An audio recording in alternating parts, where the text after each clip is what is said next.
بسم اللہ الرحمن الرحیم۔ اعوذ باللہ من الشیطان الرجیم، بسم اللہ الرحمن الرحیم۔ صلاۃ اللہ سلام اللہ علیکہ یا رسول اللہ، صلاۃ اللہ سلام اللہ علیکہ یا حبیب اللہ۔ عزیزو دوستو بزرگو، آج ہمارا سبق ہے با جماعت نماز ہم نے کیسے ادا کرنی ہے۔ جیسے ہم نماز شروع کریں گے، جو امام صاحب ہیں وہ جیسے ہی اللہ اکبر کہیں گے، ہم نے تکبیر اولیٰ کا طریقہ سیکھنا ہے۔ ٹھیک ہو گیا؟ تکبیر اولیٰ کا طریقہ کار یہ ہے کہ جب ہم امام صاحب اللہ اکبر کہتے ہیں، امام صاحب کے اللہ اکبر کے فوراً بعد مقتدی جو ہے وہ اللہ اکبر کہیں گے۔ اتنا احتیاط کرنی ہے کہ اللہ اکبر کے امام صاحب کے اللہ اکبر کے رے ختم ہو اور مقتدی کے اللہ اکبر کی الف سٹارٹ ہو، اس کو کہتے ہیں تکبیر اولیٰ۔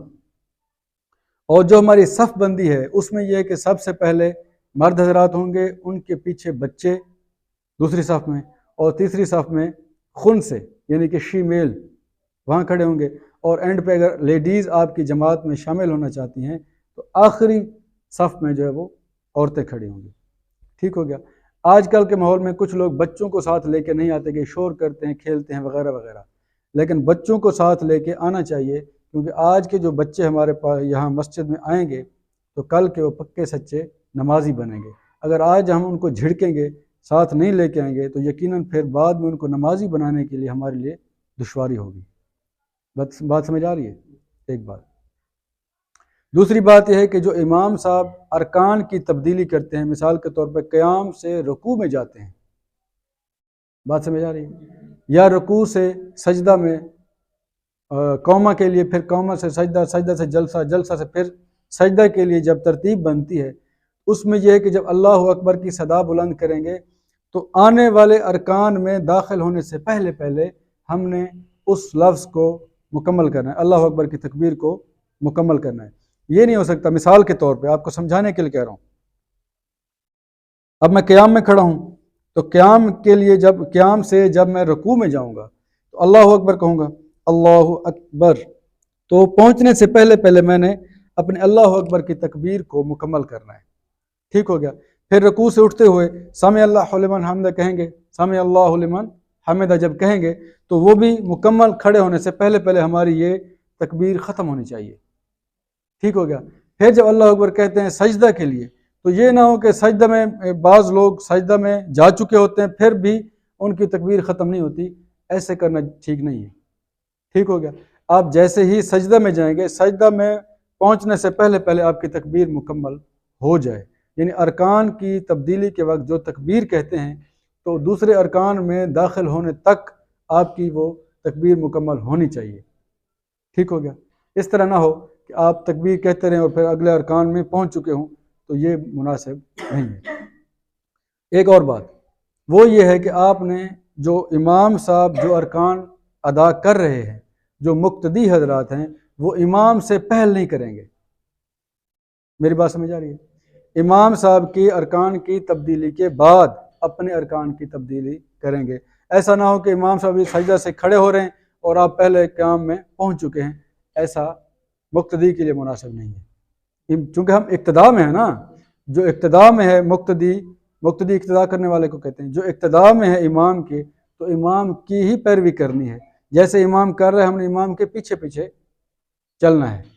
ٹھیک ہو گیا؟ سب سے پہلے تو یہ ہے کہ امام جو ہے نا جی، جو امام صاحب ہیں جو ہماری جماعت کرانے کے قابل ہیں، سب سے پہلے تو یہ ہے کہ وہ عالم دین ہوں، حافظ قرآن ہوں، باعمل ہوں، اور خوبصورت لہجے کے مالک ہوں، خوبصورت انداز قرآن پاک پڑھنے کے مالک ہوں۔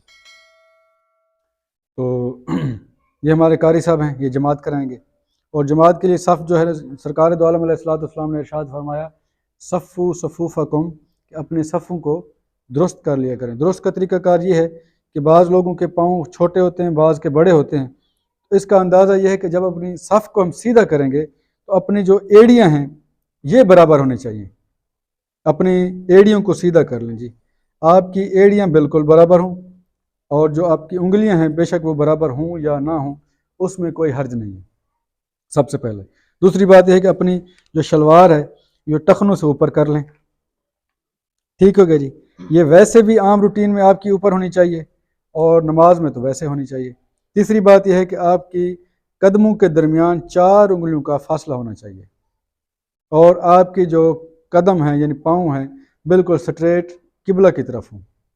ٹھیک ہے جناب، جب اس طرح ہو جائے گا تو ہماری جماعت کا نمونہ مکمل ہو گیا۔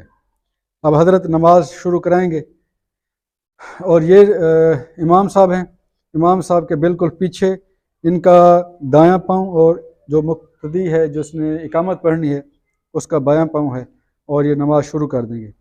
جی بیٹا اب نماز شروع کرائیں۔ اللہ اکبر۔ اب نماز شروع ہو چکی ہے، لیکن جو آنے والا بندہ ہے جدید پڑھنی ہے، جگہ صف میں موجود نہیں ہے، اب یہ ہے کہ وہ پیچھے اکیلا کھڑا نہیں ہوگا، بلکہ اس کا طریقہ کار یہ ہے کہ جو امام صاحب کے بالکل پیچھے بندہ ہے اس کو تھوڑا سا اشارہ کرے گا، اور وہ بندہ بھی ٹرینڈ ہونا چاہیے، جیسے وہ اشارہ کرے وہ بندہ پیچھے آ جائے گا، اپنے پاؤں کو زمین سے گھسیٹتے ہوئے، پاؤں کو اٹھا کے نہیں آنا۔ ٹھیک ہوگا جی؟ اور جو باقی جو صف والے ہیں صف بندی کریں گے، وہ اپنے پاؤں کو گھسیٹ کے دوبارہ جو جگہ ہے اس کو منتقل کر دیں گے، جگہ کو پورا کر لیں گے۔ اب یہاں پچھلی صف میں 2 آدمی ہو چکے ہیں۔ اسی طرح اگر کوئی بندہ، اب نماز پڑھنے والے جو جماعت کرا رہے ہیں صرف 2 لوگ ہیں۔ اب طریقہ کار یہ ہوگا، یہ امام صاحب ہیں، امام صاحب کے بالکل سائڈ پہ یہ جناب مقتدی ہیں، انہوں نے تھوڑا سا پیچھے جہاں امام صاحب کے پاؤں شروع ہو رہے ہیں، یعنی امام صاحب کے پاؤں کی ایڑیاں اور جو مقتدی ہیں ان کے پاؤں کی انگلیاں یہ برابر ہوں گی۔ ٹھیک ہو گیا جناب؟ اب یہ جماعت شروع کرائیں گے، اور جیسے ہی جماعت شروع کرائیں گے اب ان کے ساتھ کوئی اور بندہ آ کے شامل ہونا چاہتا ہے، صف میں شامل ہوا ہے تو کیا کرے گا؟ اس میں یہ طریقہ کار وہی ہے کہ یا اگر پیچھے جگہ موجود ہے تو پھر مقتدی صاحب جو کھڑے ہیں ان کو پیچھے کر لیں گے تو یہ 2 بندے ہو جائیں گے۔ ٹھیک ہوگا جی؟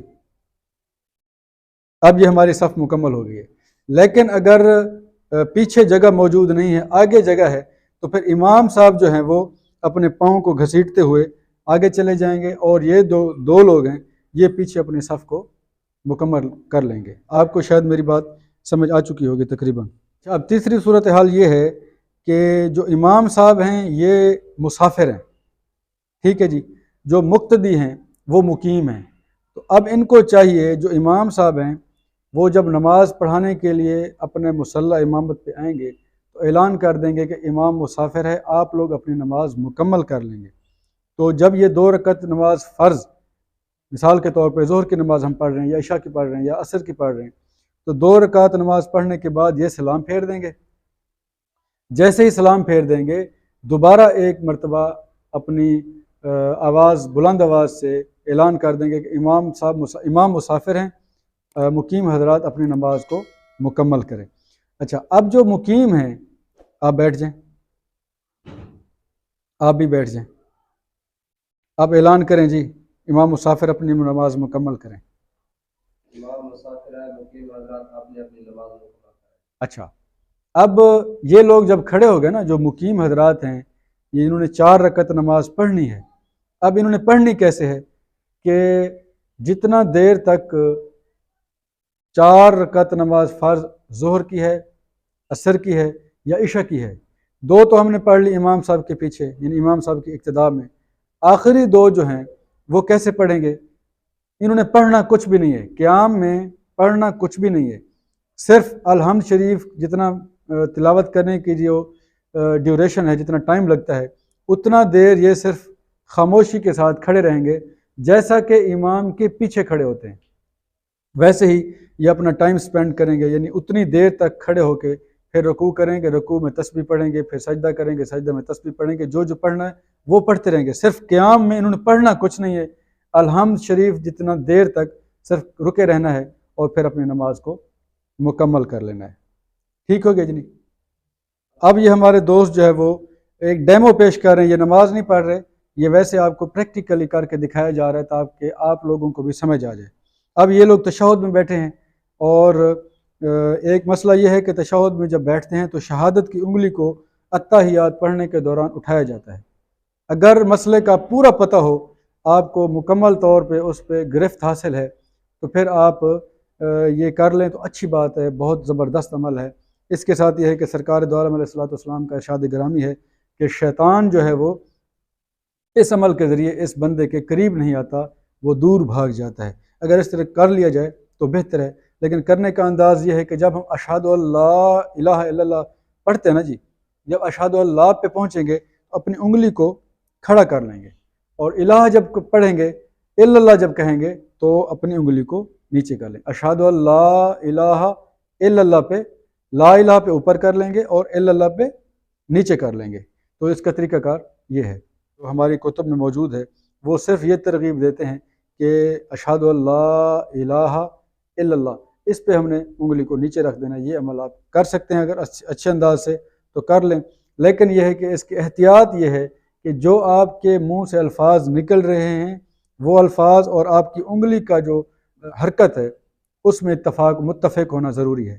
اس طرح نہ ہو کہ آپ کے زبان پہ الفاظ اور ہیں اور آپ کی انگلی کی حرکت اور چل رہی ہے، اس صورت میں آپ سے غلطی ہو سکتی ہے۔ اس غلطی سے بچتے ہوئے اگر آپ نہ کریں تو وہ زیادہ بہتر ہے، لیکن اگر کرنا چاہتے ہیں تو اس کی فضیلت بہت زیادہ ہے۔ اس کا طریقہ کار یہی ہے کہ آپ کو انتہائی احتیاط اور حاضر دماغی کے ساتھ اتحیات پڑھنا۔ ویسے بھی اتحیات تو ویسے بھی آپ نے حاضر دماغی کے ساتھ پڑھنا ہے، کیونکہ آگے جو ہے وہ سلام ہے، نبی پاک علیہ الصلوۃ والسلام کی بارگاہ میں ہم نے سلام پیش کرنا ہوتا ہے، تو اس میں مکمل طور پہ بندہ دل و جان کے ساتھ حاضر ہو اور سلام پیش کرے، اس حال میں پیش کرے کہ ہم بارگاہ رسالت میں موجود ہیں اور نبی پاک علیہ الصلوۃ والسلام ہمارے سلام کو سن رہے ہیں۔ پھر جناب ہم سلام پھیر دیں گے۔ سلام پھیرنے کے بعد ہماری نماز مکمل ہو گئی ہے، اب ہم جو ہے وہ بلا توقف ہم نے آیت الکرسی پڑھنی ہے۔ سرکار دو عالم علیہ الصلوۃ والسلام نے ارشاد فرمایا کہ جو بندہ فرض نماز کے بعد بغیر کسی وقفہ کے آیت الکرسی کو اپنا معمول بنا لیتا ہے تو اس کے درمیان اور جنت کے درمیان صرف اس کی زندگی حائل ہے۔ جیسے ہی وہ آنکھ بند کرے گا، جیسے ہی وہ فوت ہوگا تو اللہ تعالیٰ اس کو جنت عطا فرما دے گا۔ امید ہے آپ ہماری بات سمجھ بھی آ چکی ہوگی، مزید سمجھانے کی کوشش کریں گے۔ اللہ تعالیٰ آپ کا حامی و ناصر ہو۔ السلام علیکم ورحمۃ اللہ وبرکاتہ۔